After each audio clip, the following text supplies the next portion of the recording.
Hello guys, कैसे हैं आप सब। आपका वेलकम है आपके अपने चैनल जीत कोचिंग क्लासेस केकड़ी में। आई होप कि आप सब अच्छे होंगे। दोस्तों, हमने लास्ट वीडियो में जो है पंचायती राज के लिए हमने 73वां संविधान संशोधन जो है दोस्तों उसको अध्ययन किया था दोस्तों। ठीक है ना। आज उसके हम आगे बढ़ेंगे दोस्तों। दोस्तों, अगर आपने हमारे चैनल को लाइक शेयर तथा सब्सक्राइब नहीं किया दोस्तों तो तुरंत करें। आइए वीडियो शुरू करते हैं।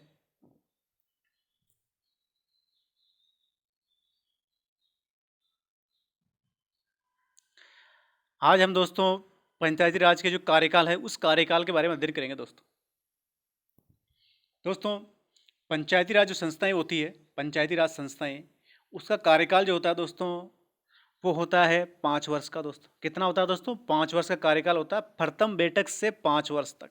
ठीक है दोस्तों। प्रथम जो बैठक होती है वहां से लेकर के 5 वर्ष तक कार्यकाल होता है दोस्तों पंचायती राज संस्थाओं का। ठीक है, ध्यान रखना। ये दोस्तों कार्यकाल जो है वो अनुच्छेद 243 ई के अंदर है। ठीक है, किसके अंदर? ई के अंदर। ई से इलेक्शन। ठीक है, ध्यान रखना। तो दोस्तों पंचायती राज संस्थाओं का जो कार्यकाल होता है वो 243 ई के अंदर होता है, ध्यान रखिएगा। आगे चलते हैं दोस्तों। दोस्तों, 5 वर्ष के पहले दोस्तों, क्या दोस्तों? 5 वर्ष के पहले किसी भी कारण से पद रिक्त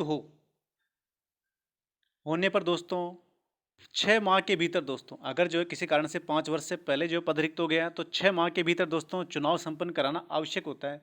ठीक है, चुनाव संपन्न कराया जाता है दोस्तों। ये चुनाव जो है वो शेष कार्यकाल के लिए ही होते हैं तथा इन चुनाव को दोस्तों उपचुनाव कहते हैं दोस्तों। ठीक है, अगर जैसे कोई 5 साल है तो 5 साल पहले अगर किसी कारण से पद रिक्त हो जाता है दोस्तों, ठीक है, वो जो है व्यक्ति वो शांत हो जाता है या किसी कारण से इस्तीफा देता है तो पद रिक्त हो जाता है दोस्तों।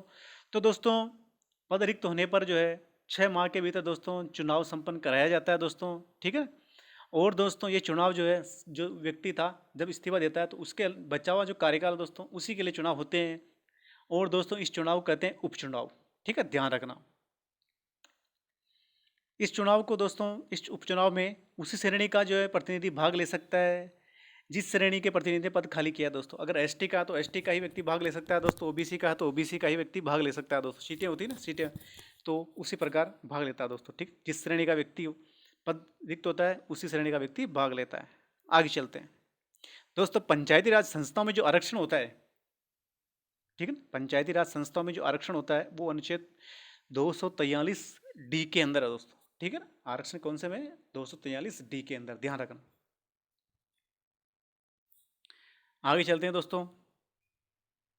अब पढ़ते हैं अपन अविश्वास प्रस्ताव। पंचायती राज व्यवस्थाओं के अंदर जो अविश्वास प्रस्ताव आते हैं इन संस्थाओं में हटाने के लिए, अविश्वास प्रस्ताव सरपंच वगैरह को, तो दोस्तों अविश्वास प्रस्ताव के बारे में देखते हैं। यहाँ से क्वेश्चन पूछा जाता है दोस्तों, ध्यान रखना, इंपॉर्टेंट है दोस्तों। पद ग्रहण से 2 वर्षों तक तथा कार्यकाल के अंतिम वर्ष में अविश्वास प्रस्ताव नहीं आता है दोस्तों। ठीक है, इंपॉर्टेंट, ध्यान रखना।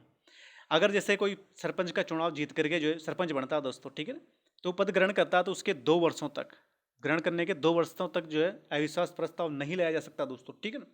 और दोस्तों जैसे कार्यकाल पूरा होने वाला है और अंतिम वर्ष चल रहा है दोस्तों, तो अंतिम वर्ष के अंदर भी दोस्तों अविश्वास प्रस्ताव नहीं लाया जाता है। ठीक है, तो लाया कब जाता है? तो बीच का टाइम है दोस्तों। ठीक है, शुरुआत के 2 साल के बाद में और अंतिम वर्ष से पहले, तो इसके बीच में 2 साल का गैप बचता है, तो इन 2 साल के अंदर दोस्तों अविश्वास प्रस्ताव लाया जा सकता है। ठीक है, ठीक है ना।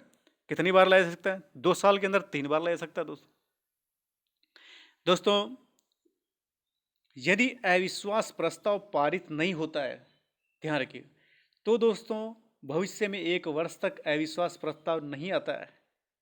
जैसे अगर जैसे आपने अविश्वास प्रस्ताव पारित किया, सरपंच को बने हुए 2 साल हो गए, तो पारित हो अगर नहीं होता दोस्तों, अविश्वास प्रस्ताव ले तो आए लेकिन अगर पारित नहीं होता दोस्तों तो फिर बाद में 1 साल तक जो है अविश्वास प्रस्ताव नहीं आता उसके बाद में दोस्तों। ठीक है ना। तो अगर 2 साल का अपने को गेप मिल रहा है, 2 साल, शुरुआत के 2 साल तो अपन अविश्वास प्रस्ताव नहीं आता है, अंतिम साल में नहीं आता है, बचे हुए 2 साल बीच के अंदर। अब जैसे आप जो है 2 साल पूरे हो गए तो आपने अविश्वास प्रस्ताव पारित कर दिया, तो एक बार तो हो गया। ठीक है, अब इसके 1 साल बाद में पारित करेंगे तो इसके 1 साल बाद में मतलब कि जो है ये साल पूरा हो जाएगा, उसके बाद में फिर बाद में जो है अंतिम समय में एक बार और पारित हो सकता है। इस प्रकार जो 3 बार जो है ये अविश्वास प्रस्ताव लाया जा सकता है दोस्तों, अधिकतम 3 बार। ठीक है, ध्यान रखना। तो दोस्तों 2 वर्ष में जो है अधिकतम 3 बार अविश्वास प्रस्ताव लाया जा सकता है। शुरुआत के 2 साल तो अपन जो है ला ही नहीं सकते, अंतिम 1 साल जो है अपन ला ही नहीं सकते दोस्तों। अब जो 2 वर्ष बचे, उन 2 वर्षों के अंदर अधिकतम 3 बार अविश्वास प्रस्ताव जो है लाया जा सकता है दोस्तों। ध्यान रखना इंपॉर्टेंट है, यहाँ पर स्टूडेंट बहुत कन्फ्यूज रहता है इन चीज़ों के अंदर, ठीक है, ध्यान रखना, ये इंपॉर्टेंट दोस्तों। इस अविश्वास प्रस्ताव के अंदर दोस्तों निर्वाचित सदस्य भाग लेते हैं, मनोनीत नहीं लेते हैं, ठीक है, केवल निर्वाचित सदस्य ही भाग लेते हैं दोस्तों। अविश्वास प्रस्ताव जो है इसमें पहलकर्ता के लिए अपने को 1/3 सदस्य चाहिए थे, ठीक है ना, कितने 1/3 सदस्य इसमें जो है चाहिए होते हैं अविश्वास प्रस्ताव को पेश करने के लिए, ठीक है दोस्तों। इसके बाद में जो है दोस्तों अविश्वास प्रस्ताव पर 3/4 सदस्य से बहुमत जो है पारित होना चाहिए। 3/4 सदस्य जो है 3/4 बहुमत से दोस्तों ये जो है अविश्वास प्रस्ताव उसके बाद में पारित होना चाहिए, तभी अविश्वास प्रस्ताव, ठीक है, कंप्लीट होगा दोस्तों, ठीक है।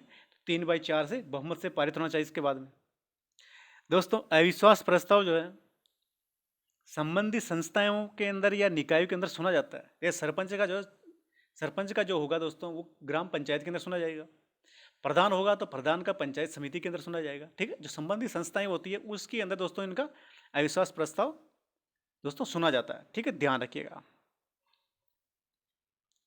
आगे देखते हैं दोस्तों, आगे है दोस्तों कि दोस्तों राज्य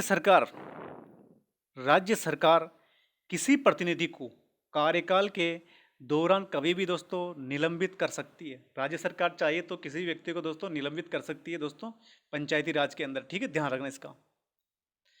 पंचायती राज संस्थाओं में सबसे छोटी इकाई दोस्तों होती है वार्ड सभा। क्या होती है दोस्तों? वार्ड सभा, ठीक है, पूछा गया है। पंचायती राज संस्थाओं में सबसे छोटी इकाई कौन सी होती है दोस्तों? वार्ड सभा।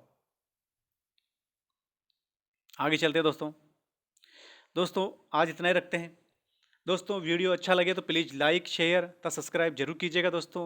अगर आपको वीडियो अच्छा लगे तो प्लीज़ लाइक शेयर करना ना भूलें, और अगर आपकी कुछ भी इंक्वायरी है तो दोस्तों कमेंट बॉक्स में कर दीजिएगा, मैं उसका रिप्लाई आपको कर दूंगा दोस्तों।